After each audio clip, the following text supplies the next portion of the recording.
March 28, 1757. Paris. More than 100,000 people flood the streets, pushing, screaming, shoving, and even paying enormous sums of money for the best possible view. They're not here for a royal wedding or a festival. They've come for something much darker, something horrifying. They're here to witness a man ripped apart alive, limb by limb, piece by piece. A 4-hour performance of pure agony. That man is Robert-François Damiens, a 42-year-old servant, and his crime. He tried to assassinate King Louis XV of France. What followed would be one of the most extreme punishments ever recorded in European history. So disturbing, so brutal, that even trained executioners struggled to carry it out, and so cruel that it would become a turning point, changing the very laws of France. This is the story of the most savage execution Europe ever witnessed. 4 hours of state-sanctioned torture that exposed the terrifying limits of human cruelty. It all started on January 5, 1757. In the grand gardens of Versailles, where kings strolled and courtiers whispered, something happened that hadn't occurred in nearly 2 centuries. Someone physically attacked the King of France. As King Louis XV descended the stairs of the palace, a man pushed through the crowd. That man was Damiens. He lunged forward and stabbed the king in the back with a 4-inch blade. Now, the wound itself wasn't life-threatening. The king survived. A few stitches were all it took to patch him up. But the symbolism, that was devastating. Someone had dared to draw royal blood. In the eyes of the state, it wasn't just attempted murder, it was a spiritual violation, an attack on the divine order of France. And for that, Damiens would be punished in a way that no one could ever forget. Damiens wasn't a rebel or an assassin hired by enemies of the crown. He was an erratic, mentally unstable servant who had floated from one noble household to another. People who knew him said he rambled a lot about religion, politics, and corruption. In the months before the attack, he lost job after job and began obsessing over what he saw as the moral decay of both church and state. But none of that mattered. He had touched the king, and in 18th century France there was no greater crime. The trial? It was over almost as soon as it began. Less than 2 months after the attack, Damiens was convicted of parricide, a term the French used for crimes against the king, who was considered the father of the nation. The sentence was read aloud on March 12th. Death. But not just any death. This would be a public dismemberment, preceded by a sequence of tortures specifically designed to stretch out his suffering for as long as possible. What came next wasn't just an execution, it was theater. Dark, twisted, state-sponsored theater. Authorities dug deep into medieval archives, looking for ancient torture techniques they could revive. They consulted anatomy experts to make sure Damiens would stay alive and conscious for every stage of the ordeal. Special seating was constructed for nobles and the elite, so they could watch the whole thing in comfort. And on the morning of March 28th, Damiens was dragged from his prison cell in the Conciergerie and paraded through the streets of Paris in an open cart. The crowd that gathered in the Place de Grève was the largest the city had ever seen. Shops closed, schools suspended classes, families arrived from all over the region. It was, quite literally, the event of the century. At the center of it all was Damiens, stripped naked and tied down to a large wooden platform. Stage 1, red-hot pincers. They started with his chest, arms, thighs, and the hand that had held the knife. The pincers tore chunks of flesh from his body while his screams echoed across the square. Eyewitnesses described the sound as inhuman, like an animal being butchered alive. Some cried, some vomited, but nobody left. Then came stage 2, molten lead, boiling oil, and burning resin were poured into the open wounds left by the pincers. Damiens thrashed violently, breaking 2 of the chains that held him down. He passed out from the pain multiple times, and every time they revived him with cold water, just to keep the torment going. Even the infamous adventurer Casanova was there. In his memoirs he wrote, "I saw men vomit, women faint, and children carried away crying, but no one looked away. We were glued to the horror." After 2 full hours of torture, it was time for the grand finale, the dismemberment. 4 horses were brought forward and positioned around the platform. Ropes were tied to Damiens' wrists and ankles, with the idea that the horses would pull in opposite directions, literally tearing his body apart. But it didn't go according to plan. The horses pulled hard, again and again. But Damien's body held together. Muscles, tendons, and ligaments stretched grotesquely but refused to give way. The crowd started to get restless. People booed. Some shouted suggestions. It became painfully clear that the executioners had underestimated just how strong the human body could be, so they made a horrifying decision.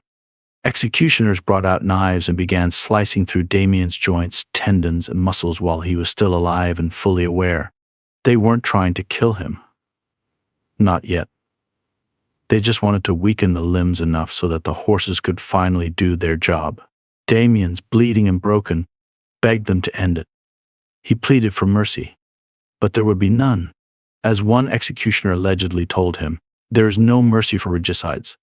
Finally, after over 3 hours of agony after the knives, the pincers, the scalding oil, and the shredded muscles, the horses began to succeed. First, his right arm gave way. It tore free from the socket with a sickening snap, and the crowd erupted in cheers. Then came the left leg, then the left arm. Finally, the right leg. But even after losing 3 limbs, Robert-François Damiens was still alive. Witnesses said he lifted his head. He tried to speak. His eyes were open. His mouth moved. Blood poured from what remained of his torso, forming a thick pool around the platform. People who had been cheering just moments before suddenly began to feel a deep, unsettling nausea.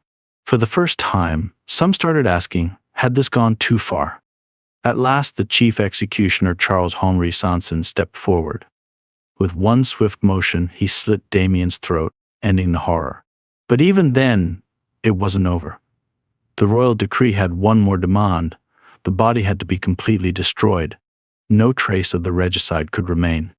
So, the mutilated remains were carried to a massive bonfire prepared nearby. The crowd stood and watched as his body was thrown into the flames, where it burned down to ash. From the moment he was dragged from his cell to the final burst of fire, the execution had lasted 4 hours and 15 minutes. 4 hours of systematic, intentional, almost ritualistic pain.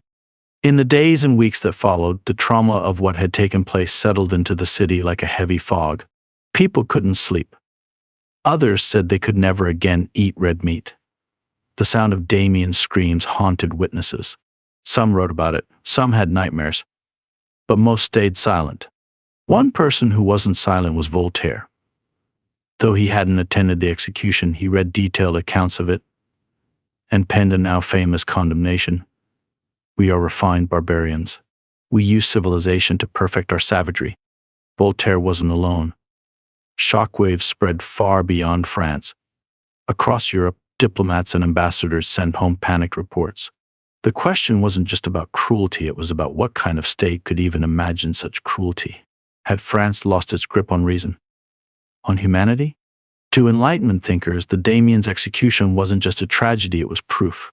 Proof that the old systems of justice, monarchy, and punishment were broken, rotten, beyond reform. They saw the entire affair as a stain on the supposed civilized world of the Ancien regime. And strangely, the horror began to shift public opinion not against Damiens, but in some ways, in his favor. Yes, he'd committed a crime. Yes, he'd stabbed the king. But what the state did to him, that was something else. That was barbarism on another level. Clandestine pamphlets started to circulate in Paris. Small pieces of paper, passed from hand to hand, read in secret and burned before dawn. They asked a dangerous question. If a king allows this kind of punishment, does he really deserve to rule? Even Louis XV, the man Damiens had tried to kill, was shaken.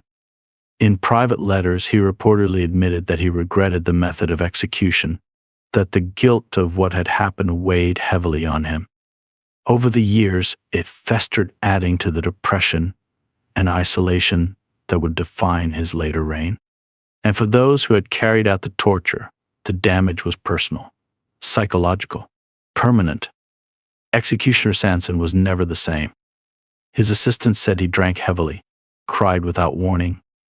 He'd been a professional, trained to carry out sentences, but this broke something in him. It wasn't just him. Everyone involved in the event came away changed. Some had to leave their professions. Some were said to suffer breakdowns. And though the French state had intended the execution to be a symbol of its power, It ended up becoming a monument to its moral collapse. But perhaps the most significant consequence of Damiens' execution wasn't psychological, it was legal. You see, this one event pushed France toward change, real change. Over the next few decades, France began to rethink how it handled justice. Torture was slowly phased out. The death penalty didn't go away, but the methods changed. Public executions continued, but the more brutal techniques like dismemberment by horses were quietly retired. And then came the French Revolution. 32 years after Damiens was killed, the monarchy he'd tried to attack finally collapsed. Revolutionaries stormed the Bastille. Nobles were hunted, and the King Louis XVI, grandson of Louis XV, was executed. But this time the execution looked very different. No horses, no fire, no molten lead or iron pincers, just one clean blade, the guillotine. The guillotine was invented to be the opposite of Damiens' execution. Quick, efficient, equal. Whether you were a noble or a peasant, the blade would fall the same way. It was seen as a humane alternative and necessary correction to the kind of state violence that had once gripped France. Its creator, Dr. Joseph Ignace Guillotin, even said that execution should be as painless and brief as possible. Damiens' death had shown the world what not to do. There's a chilling question hidden in all this. Who were the real monsters that day? Was it Damiens, the unstable man with a knife? Or was it the judges who sentenced him? The doctors who kept him alive? The architects who built the viewing stands? The nobles who came to watch from cushioned chairs? The commoners who screamed and cheered? The executioners who broke down afterward? The king who gave the order? Maybe it was all of them. Maybe the real horror wasn't just what was done to Damiens, but how many people were willing to help do it. Or worse, how many wanted to see it. And that brings us to the heart of the story. You see, the true measure of a civilization isn't its art, its cathedrals, or its grand palaces. It's not in the opulence of Versailles or the elegance of Parisian salons. It's in how it treats its weakest members, its criminals, its prisoners, its enemies. Because it's easy to be noble when you're dealing with nobles. It's harder when you're faced with a man like Damiens, mentally unstable, dangerous, hated. And yet, that's the test. That's where you learn who you really are as a society. And in 1757, France failed that test spectacularly. Damiens' execution isn't just a story of torture. It's a mirror reflecting the soul of an empire. An empire that had grown so obsessed with hierarchy, with royal bloodlines, with divine right, that it forgot what it meant to be human. And the legacy of that day didn't vanish with the smoke from the bonfire. It lived on. In the nightmares of the crowd, in the conscience of the king, in the trauma of the executioners, in the writings of Voltaire, in the whispers of the revolutionaries who followed. And maybe, just maybe, it still echoes today as we look around our own world and ask, how far will we go in the name of justice? Where does punishment end and revenge begin? What happens when the system becomes more violent than the person it condemns? Robert-François Damiens is gone, his body burned to ash, his name almost forgotten, but his story, that lives. Because it reminds us of what we're capable of, not just as individuals, but as societies. It reminds us that civilization is a fragile mask, that cruelty can wear a powdered wig, that barbarism can speak in the language of kings and decrees, and that sometimes the loudest scream doesn't come from the man on the scaffold. It comes from the crowd watching.